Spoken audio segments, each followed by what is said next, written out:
Hello everyone, welcome to Global Government News. Today is Monday, February 7th, 2011, and I'm Darko. Please visit my website, www.ggnonline.com. That's ggnonline.com. Okay, so we left off with this article here, and I just want to say thank you for sticking with me and joining me in this third part. It's not going to be long. It's not going to be 15 minutes, that's for sure. I tried squeezing all this news into 2 videos, but sometimes, if I notice when I try to squeeze it into 2 or something like that, or 1, I end up not having enough time to elaborate on certain issues. So anyways, there should be about 10 minutes. This one is You Might Be a Terrorist Too. It says Cato's David Rickers rounds up cases of terrorist fusion centers. Of course, these are things that didn't exist as conspiracy theories. Conspiracy theorists were basically talking and speaking about their existence at least 2-3 years ago, erring on the side of labeling, pretty much everyone a potential terrorist. The North Texas Fusion Center labeled Muslim lobbyists as a potential threat. A DHS analysis in Wisconsin thought both pro and anti-abortion activists were worrisome. A Pennsylvania Homeland Security contractor watched environmental activists, Tea Party groups, and Second Amendment rally. The Maryland State Police put anti-death penalty and anti-war activists in a federal terrorism database. A fusion center in Missouri thought that all third-party voters and Ron Paul supporters were a threat. I remember that back in 2008, 2009. And it says, in the Department of Homeland Security described half of the Americans' political spectrum as, quote, right-wing extremists. So the ACLU Fusion Center report and update lay out some good background on these issues, and the Spy Files report describes how monitoring lawful dissent has become routine for police departments around the nation. He says, I believe this is the part where right-wingers justify including anti-war and environmental groups on these lists, and left-wingers justify including Tea Parties, anti-abortion activists, and Second Amendment advocates. So these are all links, so you can go in there and check that. I'll post a link to this article. All right, here we go. Anti-terrorist mice to hit airports. No, this is not a joke. Forget sniffer dogs. Crack teams of mice are being trained to detect bombs and drugs couriers at airports. The sniffer rodents are then hidden in airport scanners, ready to raise the alarm. The detector has been built by Israeli researchers who say it's more accurate than using dogs, pat-downs, and X-ray machines. And it says here it looks like a metal detector or a full body scanner, but one side of it houses 3 concealed cartridges, each containing 8 specifically trained mice. Wow. Can anyone say, animal rights or animal cruelty? Privacy alert: EU seeks US-style passenger data to catch terrorists. In an attempt to catch terrorists and criminals, the European Commission has called on all airlines moving in and out of the 27-nation EU bloc to provide passengers private information, including credit card numbers, to them. However, the proposal sparked an outcry among some of the European lawmakers who endorse citizens' privacy. You know, that old thing called privacy, guys. The Commission said the U.S.-style tool was first introduced to stop terrorists from doing a repeat 9/11 attacks. However, EC finds passenger name record PNR system an important method to track human and drug traffickers. All right, well, finally, folks, I just took about 5 minutes here to recover this article from the original website. It was pulled, and another website's not available, so it's obviously something that they don't want you to read. It says German government to deploy SCM smart cards in a nationwide campaign. I'm sure most Germans are aware of this. It's been kind of a big issue out there. But for all of us, it says as a result of the new electronic identification program rolled out by Germany, SCM Microsystems has announced that more than 700,000 of its contactless smart card readers will be released for use in the country. They're a provider of secure access solutions, and business unit of Identitive Group Incorporated are providing free IT security kits to promote security among German citizens. And it says it's chosen a deployment of the new EID cards to protect online identities, handle government transactions at both local and federal level, and access a range of consumer-oriented applications, one being e-payments. So you can check that out. Link will be posted.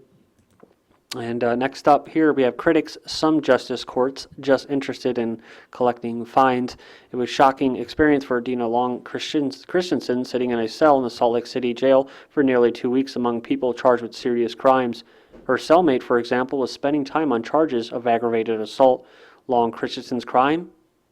Selling flower baskets from her home. Instead of being further in shock, it was like there was something wrong with our country. Well, there is.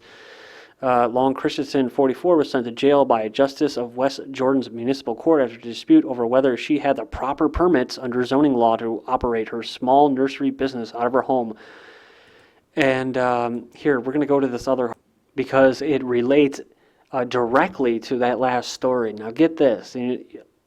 If you know the news if you know about the news that I cover, you know that I tend to cover a certain way.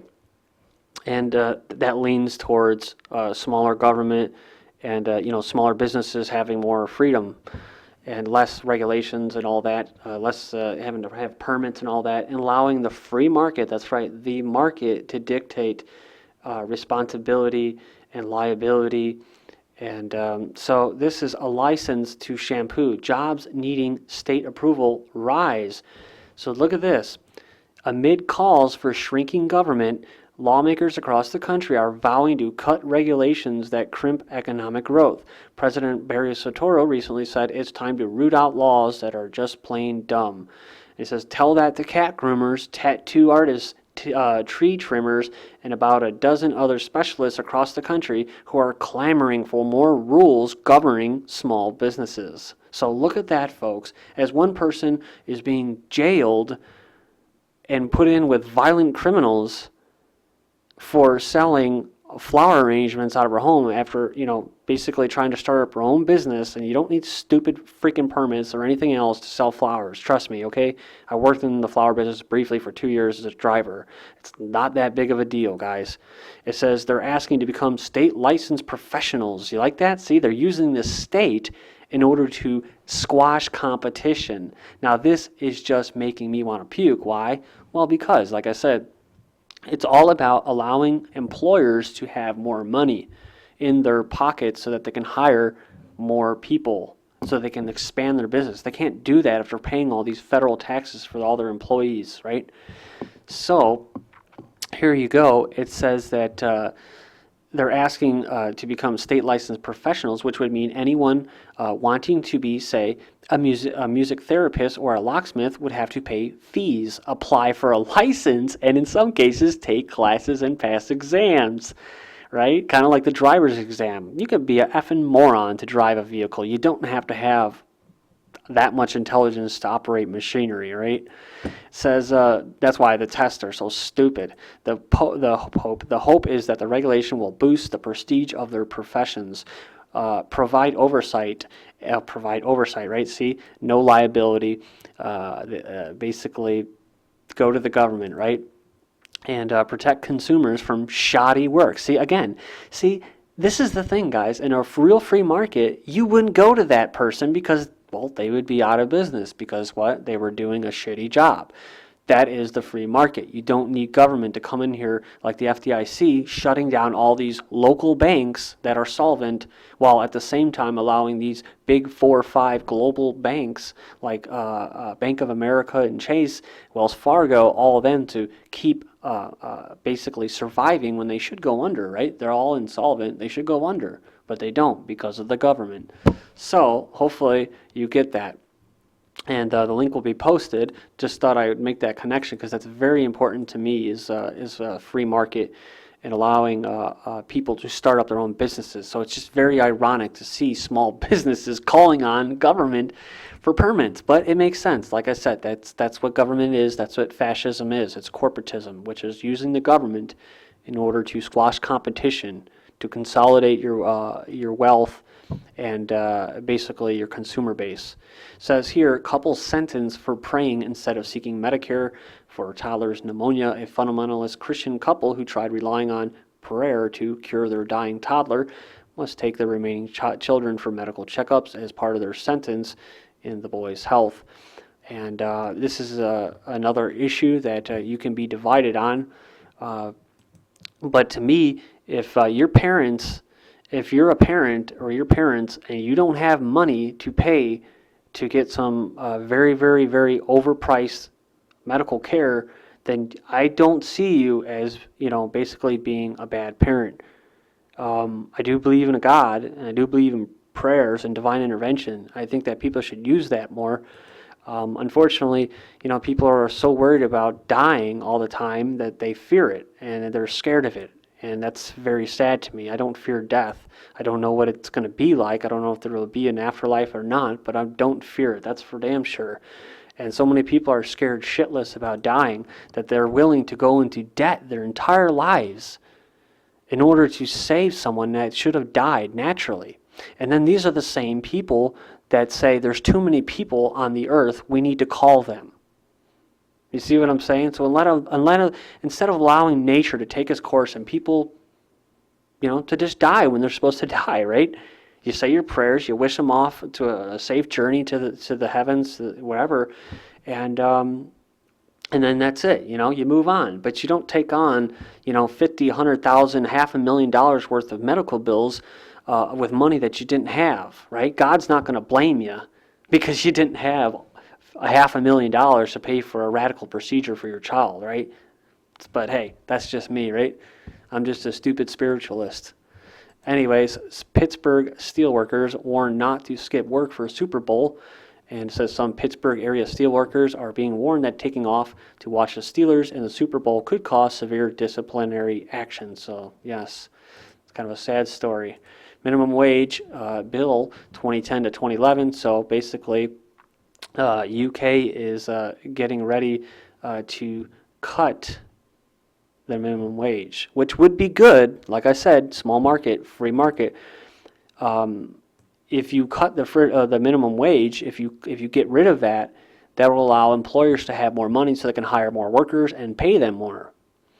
But if you have a government, that's not going to work. You're going to exploit, workers are going to be exploited, right? Employees are going to be exploited. If there's a state and there's no minimum wage, they will be exploited. That's why it came in the early, basically after the whole industrialization age, because big monopolies and corporations were just banking off cheap labor. And so this is a big deal, guys. This is a big deal. Why? Because basically I was talking about how the jobs will come back to the UK. They will come back to the United States. But when they come back, it's not a recovery. It's a restructuring of the economy. And these jobs will be low-wage jobs. So, like I said before in a last economic video, I would like to negotiate my wage. I would be willing to work those jobs that Mexicans and illegal immigrants work. But I can't, because if I don't, I go to jail, basically. If I negotiate my wage below minimum wage, I go to jail. So it's not because I don't want to work in whatever it is that they're doing, the illegal immigrants. It's just that I can't. And my employer would get arrested too. So if this could be a positive thing, but because you have a government, the government's going to allow these corporations and these monopolies to exploit these workers with this bill. American football underage, this is funny, I did take it to 15 minutes, sorry guys. I just love news, I'm a junkie. News junkie. American football underage sex trade booming at Super Bowl. Thousands of young girls are trafficked by pimps crashing in on the biggest sports event in the U.S. And I'm sure, I'm not against prostitution. I think people should be able to sell their own bodies. Obviously, I'm not for child exploitation, but at the same time, free market. And I think it's just sad that this is basically what it's come to. There's no hope or no future for a lot of people out here, and they're willing to do that. And if that's what they got to do to put food on the table, then that's what they got to do. I hate to say that, But hey, 2 of the 5 FCC commissioners, FCC doesn't have legal authority to regulate internet, and this is pretty stupid. The FCC basically just got, basically they got more power in December. It says 2 of the 5 commissioners of the FCC said the commission lacks the legal authority. In other words, they lack teeth to regulate the internet, predicting that the recent regulations issued by the commission in December will be struck down by federal court. So in other words, this was the first step to the FCC regulating the internet. No goodbye, free internet. And so now, just not even 2 months later, they're already griping and, excuse my language, bitching about not having enough teeth so that they can regulate free speech. Hillary Clinton, we can't legalize drugs because there's just too much money in it. That's what I said. They'll never legalize pot because they make more money in it being illegal through fees and all that than it would be in taxes. This is GGN, and I'm Darko.